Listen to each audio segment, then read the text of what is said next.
from Kansas State University, this is Agriculture Today. Eric Atkinson with you, and coming up today, K-State's Dan O'Brien will take a look at a noteworthy change in the corn-to-soybean price ratio this past week, and he'll go over some intriguing trends in Kansas' local grain basis of late during his weekly grain market segment coming up. Then from the Kansas Agriculture and Rural Leadership Program, Jill Zimmerman reports that applications are still being taken for the next Carl class, which will be named this summer, and she'll reflect on the recent educational trip to Cuba by the current Carl class, which will be, by the way, graduating in ceremonies tomorrow. And later on, with her weekly input on Kansas agricultural weather, K-State's Mary Knapp, along with much more, here on Agriculture Today. Hamburgers, roast, ribs, steak, or whatever you prefer. Beef, it's what's for dinner. Kansas cattle farmers produce 7.5 million head of cattle per year. It takes about 7 tablespoons of peanut butter to get the same amount of protein in 1 serving of lean beef. Support your local Kansas farmers and ranchers. Eat beef. This message was brought to you by the K-State Animal Sciences Leadership Academy participants.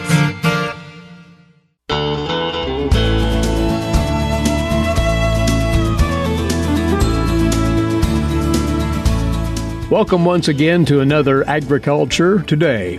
What's developing in the grain markets? That is our first order of business today as we go down the line once again to Colby, northwest Kansas, and visit with K-State Research and Extension grain market economist Dan O'Brien. Dan, our first talking point, sooner or later, the grain trades, the row crop markets, are going to come upon a day of reckoning about planting delays, or so one would think. Yes, it does seem that with the moisture we've had, that there are expectations or risks of there being fieldwork delays at a minimum, and potentially, if wet conditions persist, planting delays. But on the other side of that, if the crops get planted, there's moisture for these crops to work with. So if we don't have any planting delays, then prospects are for sizable crops. Again, no risks from any short moisture anyway. If anything, the potential risk would be on the back end of a cool summer, cool, wet summer that could give us issues out there. But that's a long ways away. So we are coming to a time of reckoning both in the field and in the markets. Of course, we have had a number of instances where, under pressure of time and crop insurance deadlines, a lot of U.S. crops have been planted in a pretty short period of time. So I think that's what's out there. And when you look at these markets, well, they're being judicious, no doubt, thinking, gosh, it's early, no need to panic yet. We have moisture. We do now, in April, have what we will start to see on a weekly basis, USDA planting progress reports. That will give us something more than just what may or may not happen in the field. I hate to say this, but we're not giving much attention to these lowland areas that have been flooded along the Missouri River system. What we see being warned of coming down from the Mississippi and the eastern Corn Belt. So all that is not affecting the markets a lot. Again, on yesterday's close for D's corn, we're at $3.9225. So that's not a worried number at all. Right. You do see forecasts of cooler temperatures in the western Corn Belt, wet soils for April in those same areas in terms of the central U.S. in May and June. So we're looking at a situation where we're very likely to have some planting delays and some challenges getting the crop in, but it does seem premature for the markets to be very panicky. I think what this does set up, though, is a possibility of a fair amount of volatility in the market. If we get to the place where these issues do start to move the corn market, to affect the soybean market, to affect grain, sorghum, and you name it, then you'll have to have a change of mind in the market. Again, CFTC data quotes that we have near record, if not record, sell positions amongst managed money traders in the major commodities that we're looking at. So a lot of bearish pessimism that began to build in February and is holding on till now. Well, if there are issues that would lead the markets narrative consensus to change, then you'll have a number of people that had short positions have to unwind those. And with that, old crop sellers for U.S. corn and U.S. grain, sorghum, soybeans, wheat, etc., may have some cash price opportunities to sell old crop. And in that, they'd want to be watchful of new crop to see what Dece corn, November beans, July wheat may bring us, or even Dece Kansas City wheat for latter part 2019 marketing opportunities. Of note, though, you say, Dan, there's been a shift this past week in the corn-to-soybean price ratio. To what degree, and what was the catalyst for that? Well, mainly soybeans moving higher and corn weakening. A week ago, would be on March 28th, if you took those closing numbers, we had soybeans at $8.89, corn at $3.74 for upfront May 2019 at 2.38 ratio. For new crop, which is what we would watch even more for looking at planting, we had 9.23 of 9.24 November beans, 3.98 corn. Well, here as we've come a week forward and see what yesterday's closes were, now the beans have gone up about 17 cents to 9.39.5. Corn, 9.32 down 6. So what had been about a 2.3 soybean to corn price ratio favoring corn, or at least neutral to that, now that new crop ratio has jumped up to 2.4 favoring soybeans. And why is that? Well, a combination of some export business, probably positive vibes coming from trade negotiations, although the market doesn't seem to be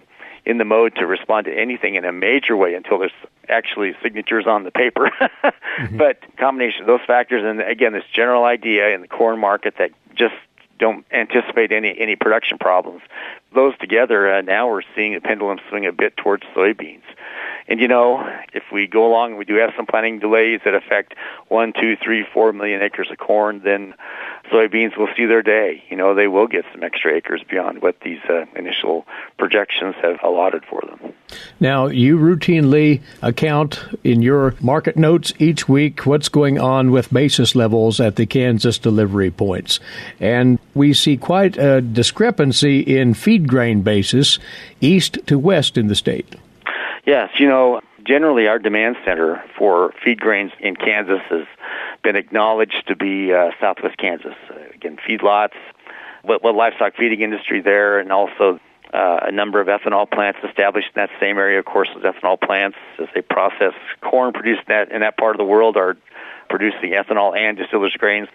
Normally, when we've seen some of our strongest basis levels in the state, we've seen in southwest Kansas, and we have some decent basis levels here. You see probably the best bids in Sublet at 5 under May, Ulysses also 5 under, Garden City at 10 under, Dodge City 15, and then you've got some other bids that are weaker than that. So interesting to see all that. But actually the strongest bids in the state of Kansas and the USDA market report ending April the 4th were in Atchison and Topeka. Not really known as major livestock feeding centers, but you wonder about the movement problems in that region that the floods have brought on, especially a bit to the north. Again, if corn's available in those places, the tightness of supplies brought on by these flooding issues could be an impact. You have whatever's happening export-wise will tend to show up there. It would seem that when you look at grain sorghum, the one really strong bid for grain sorghum in the state, again, is also in Topeka. And we do see a little bit of movement now in grain sorghum exports, actual shipments. So here you have the Topeka corn basis bid, 5 over May, and the grain sorghum basis bid at 5 under. Well, in a number of other places around the state, you're looking at more spread than that. Well, for instance, I guess it's kind of on a site-by-site basis. The best bid for grain sorghum in Salina is at 40 under May. The best corn bid in Salina is 20 under. So really kind of interesting to see corn versus grain sorghum in relative bids. And without strong, tremendous exports, if grain sorghum can creep up that close to corn, that's a positive note. I would also say that generally the wheat market's been plagued by problems, poorer exports, and not a lot of movement, not a lot of demand pull coming out of those areas, but yet you look at our basis levels, a 5 over May basis bid in Topeka, 10 over in Salina, even levels in Hutchinson and Wichita. By the way, all of those except for Topeka are delivery points on that contract, but we're not in the contract delivery time frame. But still, you've got some not too bad a basis situations playing out in some of these eastern Kansas locations. And what does that do to? Well, that's an interesting question. Those in that industry on a day-to-day basis would know exactly what that is. But what export movement we get, what demand for higher protein wheat carried out of this last crop year that we have, I think it's probably being reflected in those basis bids. You go out to western Kansas for wheat.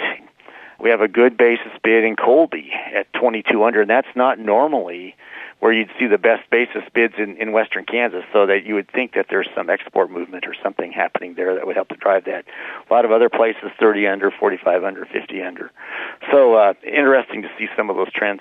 I would also add in, Eric, we've been seeing a very important change in soybean basis in Kansas over time, and it's almost all been for the bad. You have to be careful making statements like that, but it's becoming pretty common to just dial in a basis of $1.25 to $1.50 under out in western Kansas for soybeans, and we see prices up and down the line running from $7.50 to $7.75, $7.60, something along those lines, and we just have wide basis bids out in the west. To the east, a couple places, again, Atchison, Topeka, 60 under, but most every place else, $1 to $1.08 to $1.10 under. So soybeans with large carryouts and slowed exports are struggling in the basis area. Right. If producers, you'd like to see detailed notes on these and other matters we haven't gotten to today in our conversation with Dan, take a look at those notes that he posts each week on agmanager.info. Looking forward to having you in studio next week, Dan. Until then, many thanks. Great. Take care, Eric. We'll talk to you later. Dan O'Brien weighs in on the grain market trends for us each week right here.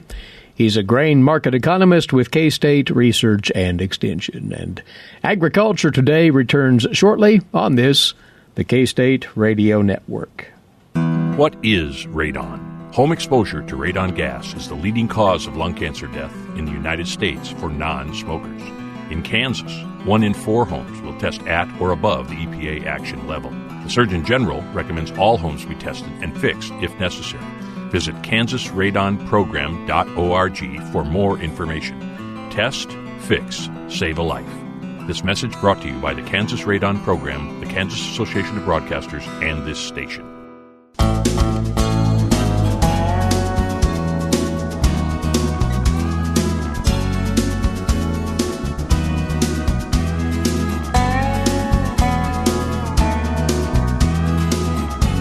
Agriculture Today continues now on the K-State Radio Network and bringing you up to date on a highly important program here in the state of Kansas, which will soon enter, unbelievably, its 30th year.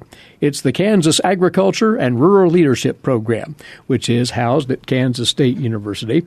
And several milestones are ahead for the program, including a big event this weekend. Joining us now is the president of the CARL program, Jill Zimmerman.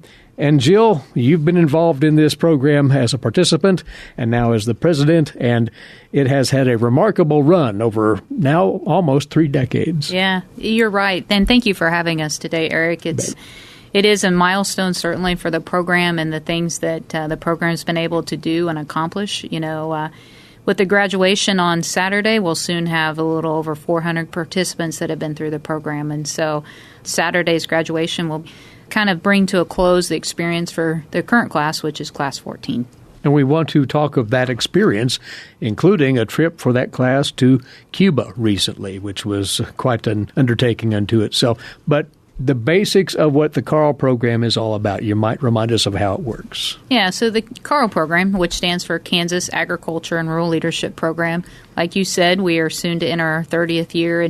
And really, Eric, it's a program that's rooted in leadership and agriculture and creating an experience for our participants that allows participants of the program to go back to their homes, their communities, and their places of work or their personal lives and have a greater impact. So they create a network through the class members and the other 400 graduates of the program. And through that network, they're able to collaborate. They're able to work together towards a common goal. And we all know that there's a diversity of experiences and there's a diversity of issues that are affecting our rural scape of Kansas. And so our folks, once they go through the program, they're better equipped to be better stewards out there in their communities. And the classes are made up of more than just producers. It is a cross-section of all sorts of rural dwellers and entrepreneurs and people involved in our rural culture. Exactly right. When we think of rural Kansas, it's not just production agriculture. Certainly that production agriculture is a cornerstone for our rural communities, but there's so much more.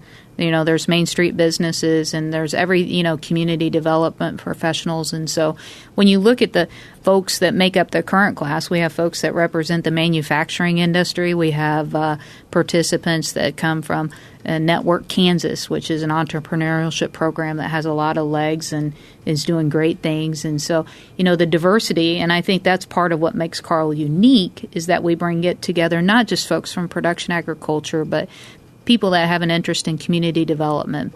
And so they bring all of those experiences together, and it makes a pretty neat experience once you go away from that program, because then you have an instant network of folks, like from Class 5. I was a Class 5 participant. Okay, I have a question about development and fundraising. We had a great person in our class that's a great resource for questions such as that. It's remarkable how well this program weaves together 30 individuals per class. That continues, and they go through a series of seminars on a monthly basis during the 2-year curriculum, right? Yeah, so they'll start in November, and then it concludes in March of each year. And so they'll do different seminars throughout the state of Kansas, Garden City, Norton, Pittsburgh. Those are just a few of the locations that we'll visit, and then they also will go to Washington, D.C. and have an experience in Washington, D.C. And then there's an international travel experience with each class. As you mentioned before, Class 14 recently returned from Cuba. And so Carl's never been to the same place twice. There's been some neat experiences overseas that kind of brings that all together, then that experience. And so it's kind of neat to see that at the end of their experience. So, Jill, those sessions that take place around the state of Kansas, the seminars, they are revolving around a specific theme at each location, right? Yeah, that's correct, Eric. And we try to, sessions will focus on communications, focus on leadership development, personal development, environmental issues. And so there's a whole host of things, but each seminar has this particular focus of issues, economic issues.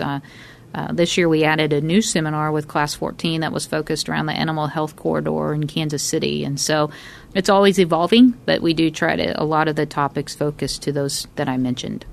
Tell about briefly here that journey to Cuba. This took place earlier this spring, not too many weeks ago. Obviously, Carl's first foray into that country. What was experienced there on the part of your class? The Cuba experience, Eric, was really unique. The culture, the agriculture, the people. It's 90 miles from Miami, but yet, it's really, like I mentioned, it's a trip back in time. The Cuban people are, it's a totally different country, communist, and totally different than what we see in the United States. And so having that stark contrast of their world versus our world. But then there's some of the same challenges that their communities face versus what our communities are facing. And so it was a really great learning experience. We visited, for those that might be familiar with the country or want to take a peek at the map, we flew into Havana and spent a couple days in Havana. And then we went to down on the southern coastal region. We went to Trinidad, and then we ended the tour up around Vinales. And so we saw a lot of tobacco farming, a lot of sugar cane, and a lot within that scope of that, Eric. There was a whole array of accessibility to technology and what they have the ability to utilize. We saw folks, a lot of work is done by hand. A lot of work is done still with animal, oxen and horse. It's a great learning opportunity. They're not as connected, as a society as we are. And so having that observation as well of how the connectivityness of their country affects their people, and then you can make that comparison back to the United States of how technology connected we are. And so that was neat observation for a lot of the class members to kind of have that unique perspective as well. Did the class, Jill, come away with a sense of opportunity for agriculture or other interactive activity with Cuba? Yeah, there's a lot of opportunity. I think the class did come away with that, and what happened, and I think it's a country that we need to continue to watch. I was there a year ago, and just from the year when I was there in April of 18 to March of 19, you just continue to see a progression of the people. And they want to be better, and they want to have greater efficiencies and things like that, but it just takes time. Mm-hmm. Well, again, the international trip is the capstone, if you will, of the Carl experience, and you don't disclose yet where the next class is going to go, but that'll be upcoming on the announcement of the new class later on. We'll talk about the recruitment of same in just a second. Do want to point out tomorrow, the Carl Class 14 will go through formal graduation, and this is where they get together one last time formally, but the point is they are together as a group in perpetuity in a lot of ways. Yeah. Our class, I was a class 5, and, it's been 20 years since our class, I think, was in the program, and we're still connected, very much so. I saw nearly half of our class was together earlier this week. While it wasn't under the best of circumstances, it's still, your class is very connected. And so, so they'll come together. We'll celebrate Class 14 tomorrow, and we've got a great day planned for the participants. They're going to hear from some really good speakers and just have some opportunities to create what they think, how their ability to give back and to be of service and do better. So there's a lot of conversations to be had tomorrow, and it'll be a great day. Now, part of having you here is about talking about Class 15. That will mark the 30th anniversary of the Carl program, and that class is named soon.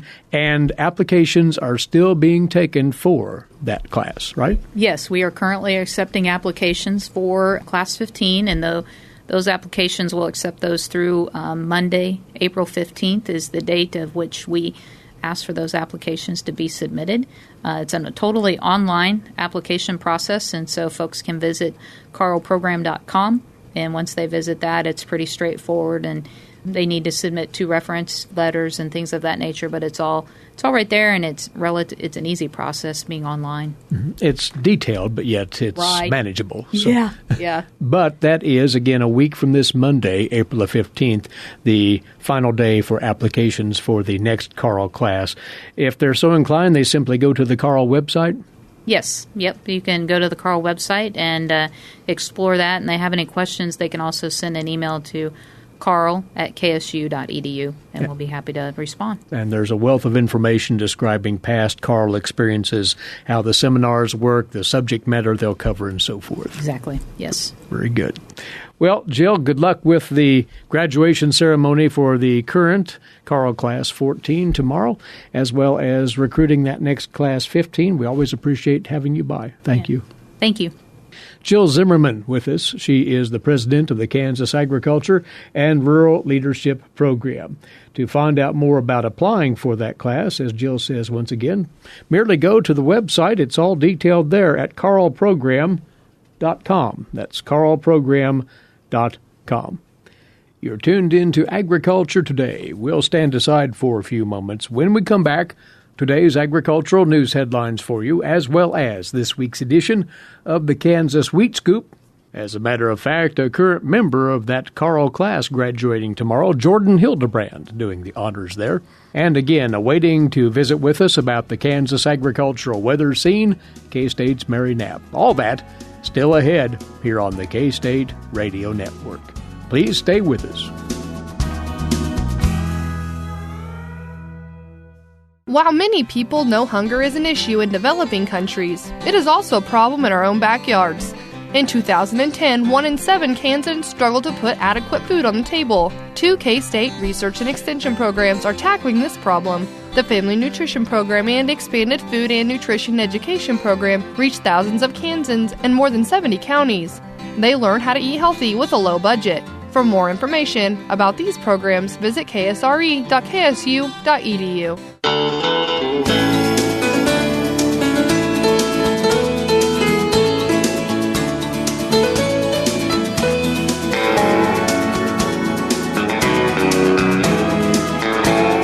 Coming to you from the campus of Kansas State University, this is Agriculture Today. Eric Atkinson here. And next up for you, today's agricultural news headlines, courtesy in part of DTN. President Trump appears to be backing away from his threat to close the U.S. border with Mexico, saying that option still could be deployed, but not for a while. The president said that he would give Mexico a one-year warning to stop the flow of drugs into the United States, and that he would probably first impose tariffs on autos coming in if that doesn't happen. In later comments yesterday, the president said that the possibility of closing the border was even more remote, saying that there would be tariffs on automobiles first, and quoting him, "I don't think we'll ever have to close the border."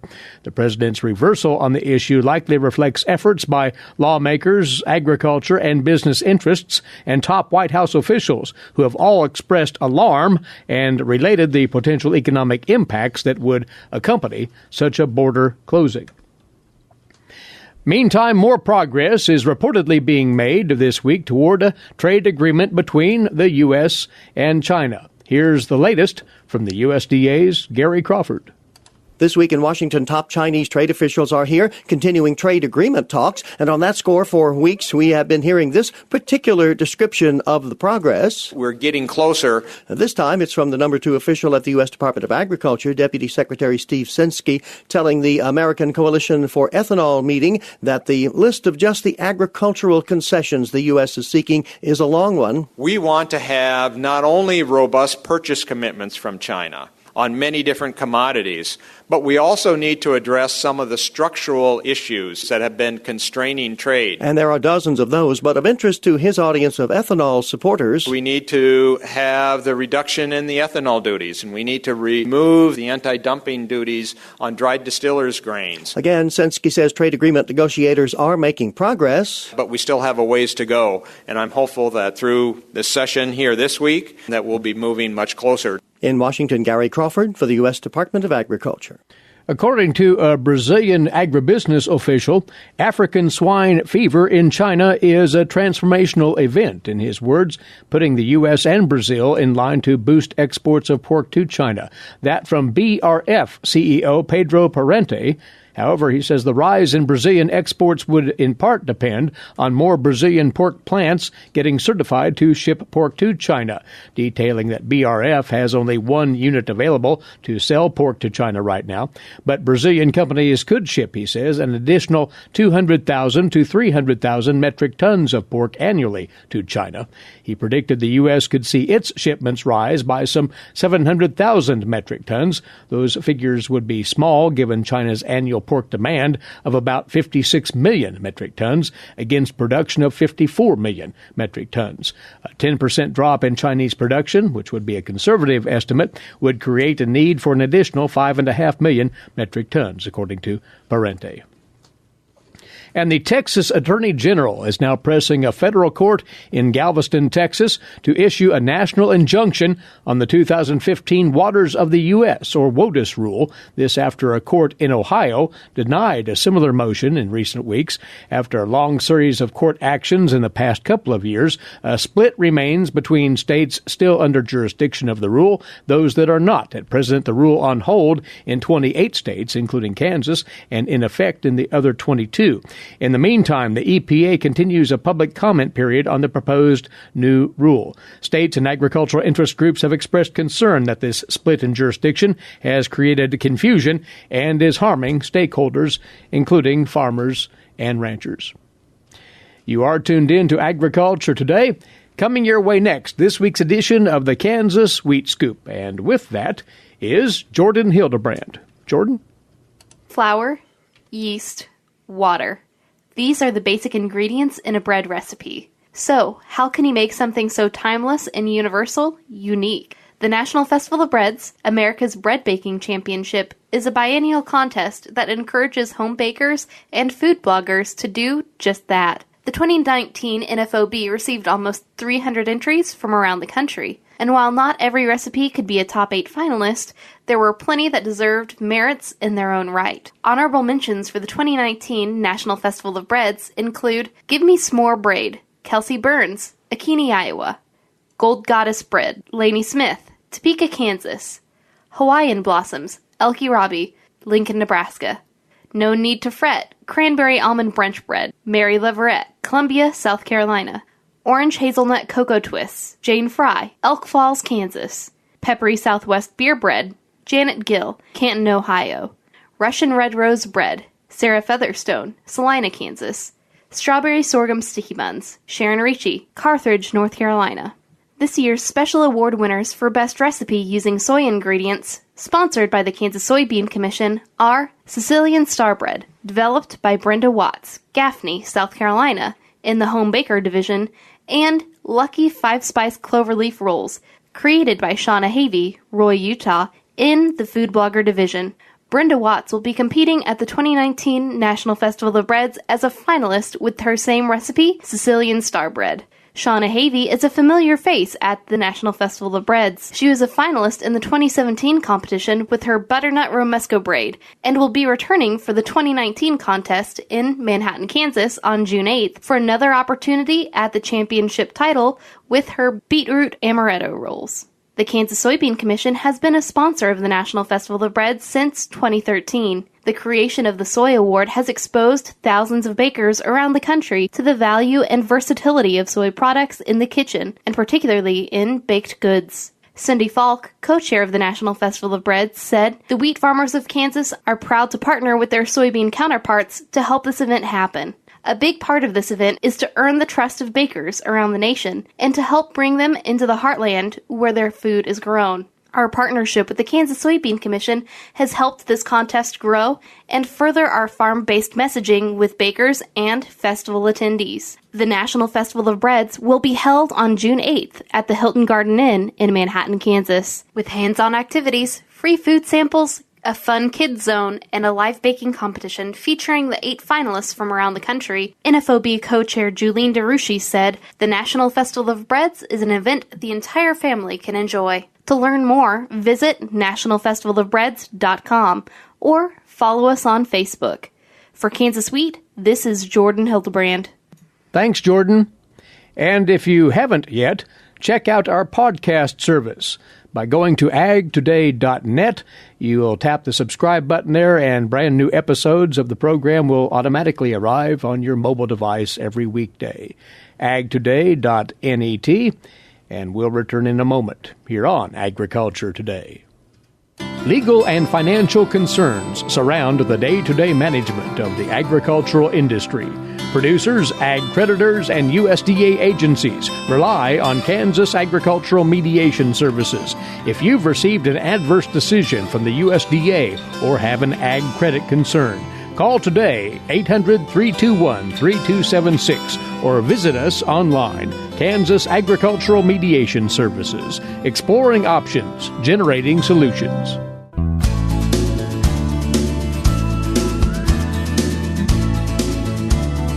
Welcome back to Agriculture Today as we bring in once more to talk with us about what's going on in Kansas agricultural weather. Climatologist Mary Knapp, K-State Research and Extension. She has in hand the summary on our weather in the month of March around Kansas. Well, the presumption would be it was a wet month, Mary, but was it out of the ordinary in that sense? Actually, the statewide average was just slightly below average for the month. We averaged 2.07 inches of rainfall, which is 98% of normal. Really close to normal, but not the overwhelmingly wet month that some people might have perceived it to be. The West was on the wet side. All of the divisions, the Northwest, West Central, and Southwest were above normal, ranging from about 1.25 to just over 100% of normal. The area of the state that was on the dry side were all the central divisions, North Central, Central, and South Central. And they ranged from 80% of normal to 86, 87% of normal.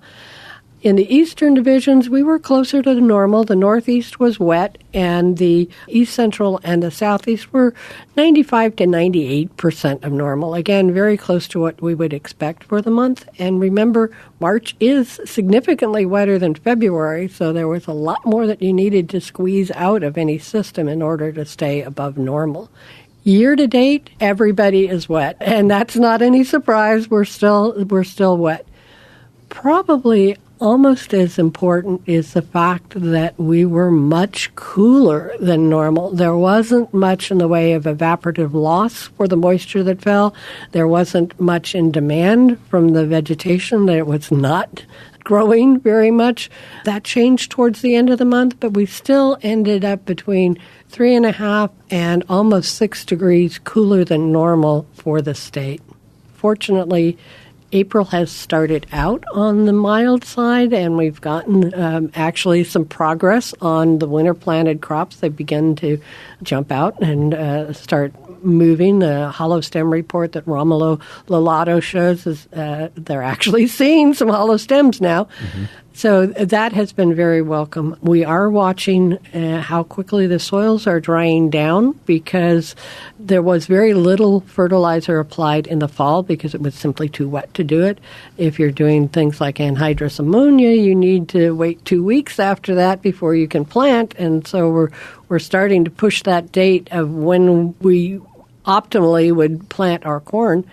And if people are interested in those soil temperatures and a status on that, today's e-update will feature an update on those soil temperatures and the risks and what you should be watching for from Ignacio Ciampidi. So check out that e-update and look at that. And of increasing interest, those soil temperatures, of course, track those regularly on the Mesonet website. Likewise, the outlook, Mary, for the weekend, another round of moisture is expected in a fairer part of Kansas. Is that correct? Right. Most of the state is expected to get it. The heaviest rains look to be actually in the central area of the state. It's kind of like we're moving. Let's get the west, let's get the east. Now let's target in on the central area.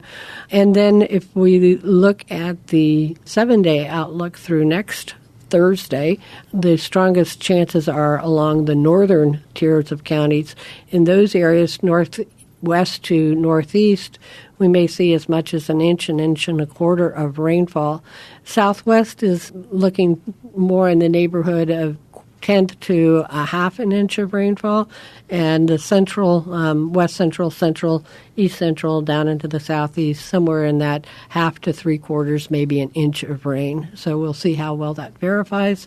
Again, not all of that's expected this weekend. We've got another chance as we get into the first part of next week. So we've had a fairly dry start for April. We don't want to completely shut off the rains. That wouldn't be favorable either, so we'll see how that goes. And temperatures to continue to ease up rather steadily? Well, at this point, they are calling for warmer than normal temperatures through the weekend, but if we look at the 8 to 14-day outlook, it moves back into that colder than average pattern, so we may shift back into less warmth than we've been accustomed to in the last couple of days. That won't be, again, totally negative, particularly if we look at things like the winter wheat. We don't want to go from winter to summer without any spring in between like we did last year, shorten our development season. We want to lengthen that out, give the plants a chance to come out of dormancy, get active before we turn on the heat. The other question comes into freeze probabilities, and we are reaching our average date for our last spring freeze down in the southeastern part of the state. When we get up into the northwest, we've got another month before that average date arrives. You can track those freezing temperatures on the Mesonet under our freeze monitor.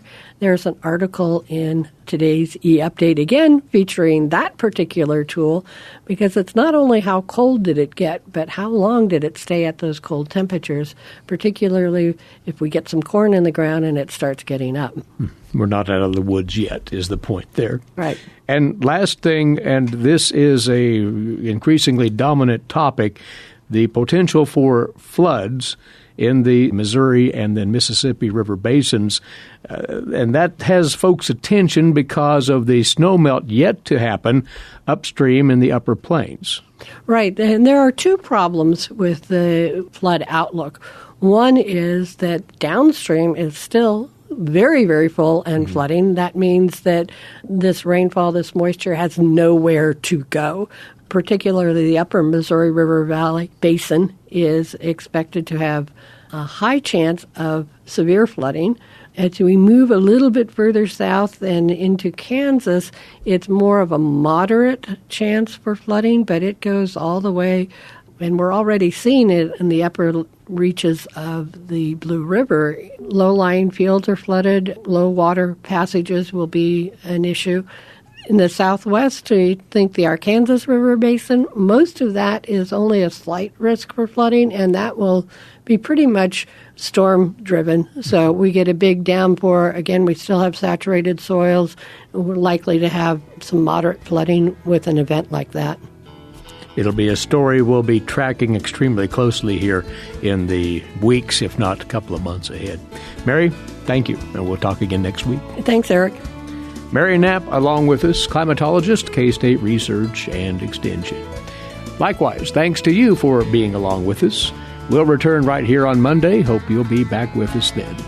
Eric Atkinson bidding you a good weekend for Agriculture Today over the K-State Radio Network.